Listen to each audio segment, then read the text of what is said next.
Claro, lo hacemos todo esto a base de asumir también un mayor coste de nuestros edificios. ¿Podríamos asumir más? Que seríamos Japón, si esto es una cuestión de gastar dinero. La evolución de la normativa importante fue pasar de la PDS1 a la NC, bueno, perdón, de la norma sísmica del año 74 a la del año 94. A la 94. De la 94 a la del 2002 no ha habido tanta evolución, ¿vale? Pero cuando entró en vigor la norma del año 94 sí se notó muchísima modificación en la... Yo en aquel momento hice un chequeo con las estructuras que estaba calculando y en la zona de la exarquía, ¿no? Que es la más castigada. Y si las tipologías no eran quizás las más adecuadas para resistir el sismo, ¿no? Esto que estábamos hablando antes de pueblo mediterráneo y cosas así, pues se podían llegar a producir hasta aumentos de un 50% de la cantidad de acero que se le metía en las estructuras, simplemente por pasar del 74 al 94. Es una cuestión de coste. Referente al tema de costes que estaba hablando antes Antonio, antes les comentaba que aproximadamente sobre 1999, 2000, hablo un poco de memoria, no sé si lo recordáis, hubo 3 sismos.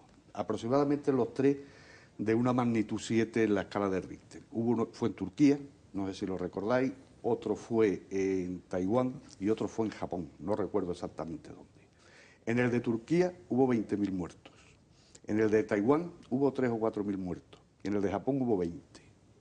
Y los 3 sismos eran similares. Fijaros lo que significa el tener una normativa que se va adecuando y el cumplirla y cumplir con el costo de que se cumpla, ¿no? O sea, es un problema de dinero en un momento dado. Es que incluso la misma situación que hemos tenido ahora con el terremoto de Japón y el de Haití. El de Haití ha sido de menor intensidad.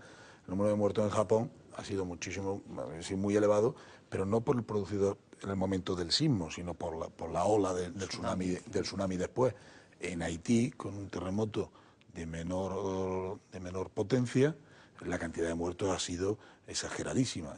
Es que estamos hablando de unas condiciones de pobreza general que se traducen en la pobreza concreta de las edificaciones, ¿no? Por hablar de tipología de edificación, ¿siempre es el patrimonio histórico el que se lleva la peor parte cuando hay un terremoto? Catedrales, iglesias, conventos, Hombre, es el que está más viejo. Es el más vulnerable.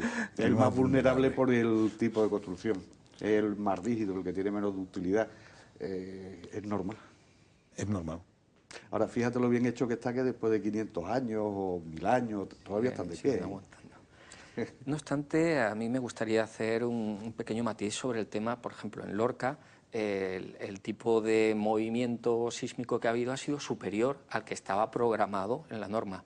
En Kobe, en Japón, que tiene una gran tradición también con los terremotos, en el año 96, pues tampoco se lo esperaban y tuvieron que rectificar todos los mapas sísmicos. Esto no es una ciencia exacta y, digamos, los niveles de aceleración o, bueno, del grado de sismo que podemos tener lo van a estar continuamente rectificando. Esto es una cuestión estadística y que se está constantemente estudiando. Luego, todavía no podemos decir que la zona esta occidental sea 100% esté libre, porque hay por otro lado lo que se llama la memoria histórica del sismo, que como no tenemos 2 generaciones atrás que nos hayan contado de un sismo que haya sido destructivo, pues digamos que cae en el olvido. Y sin embargo uno va a la biblioteca y uno mira la historia de los sismos, y en Alaurín el Grande pues hubo un sismo bastante destructivo hace 1 siglo y medio.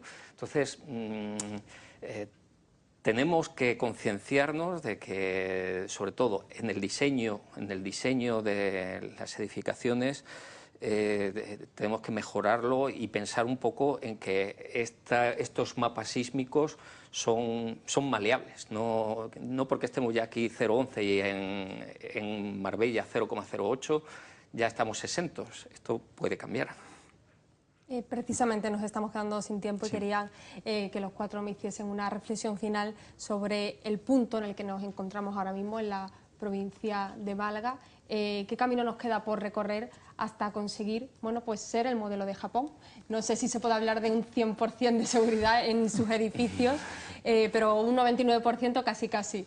¿Aquí en qué punto nos encontramos y, a juicio de cada uno de ustedes, hacia dónde tenemos que llegar, por dónde tenemos que empezar a trabajar. Pues mira, yo no me va a permitir, te voy a cambiar un poco la respuesta a la pregunta que me has hecho.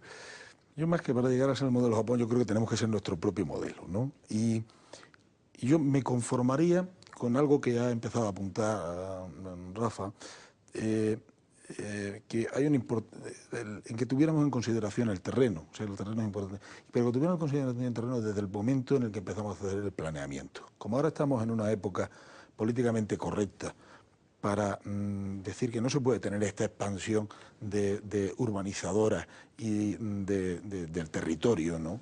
Pues para decir que no se puede calificar el mapa de la ciudad y decir que los suelos son urbanizables a golpe de convenio, sin una reflexión, entre otras cuestiones, sobre si el suelo es válido para calificarlo. Con esto tampoco quiero alarmar a la audiencia y decir que ahora todo el suelo no se ha hecho un estudio, ¿no?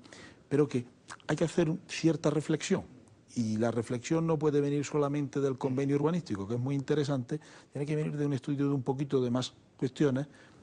Es una falacia pensar que el urbanismo lo hacemos los arquitectos, ojalá fuera así, ¿no? Y deberíamos hacerlo un poco más los arquitectos, y cuando se toma la decisión de decir que un suelo es urbanizable, pues haber tomado también antes un poquito de tiempo para pensar si realmente se puede urbanizar, ¿no? No sé si Javier... Sí, sí, yo, bueno, el modelo de Japón está bien, es un país con bastante riqueza, pero creo que el modelo para seguir podría incluso ser un origen más humilde de un país que tiene más problemática que Japón, que es Chile. Entonces Chile consigue soportar bastante bien el tema sísmico con una construcción, con una normativa muy desarrollada, sobre todo no solo ya en el tema estructural, porque la nuestra desde el punto de vista estructural es bastante buena, sino también desde el tema constructivo, de los elementos que no forman parte de la estructura de la edificación. Entonces también podemos aprender de Chile en este caso para poder hacer más seguras las construcciones. Que sin ir más lejos tenemos ahora el ejemplo de Lorca, que realmente ha sido por esos elementos constructivos por los que han tenido tantas víctimas. Entonces, sí, la normativa es por donde ahora tiene que enfilar, cómo hacer la tabiquería, que si tú calculas una estructura que sea dúctil, pues que realmente esos elementos que tú metas no te confinen esa estructura, esa flexibilidad que tú estás calculando. Entonces, cerramientos, pues con fábrica cerámica armada, digamos flotantes, en fin, una serie de verborrea técnica que podríamos emplear aquí, que había que comenzar a normalizar y digamos, a tomar conciencia de pues, los técnicos y los que crean las normativas. Mira, vamos a ver, yo creo que se progresa adecuadamente. Me explico. Respecto de los sistemas de cálculo, los modelos que hay, entiendo de que son totalmente adecuados y que son suficientes. ¿Por qué te digo que se progresa adecuadamente? Porque cada día lo que tiene son datos más fiables. A cualquier modelo, la calidad del resultado que tú obtengas va a depender de la calidad de los datos que le introduzcas. Mientras que los datos sean mejores, mejores resultados tengo. Si los datos no son fiables, lo que puedo obtener es una ruina pura. Cada día en España tenemos más datos. Cada día hay más mediciones. Periódicamente los mapas sísmicos se ajustan, se afinan. Con el sismo de Lorca, pues será otra vuelta de tuerca y probablemente en unos años o en unos meses tendremos una modificación de la norma en la que puede o no que se hayan modificado los mapas de riesgo sísmico. Y bueno, este es en el fondo un problema de tiempo en el que no se ceja, se sigue trabajando todos los días y yo creo que nunca se terminará de saber lo suficiente. Hay que pensarse que el sismo es un fenómeno caótico. Yo y casi bueno, como tal concluiría que las cosas se están haciendo muy bien, Sí. pero se pueden hacer mucho mejor. Sí.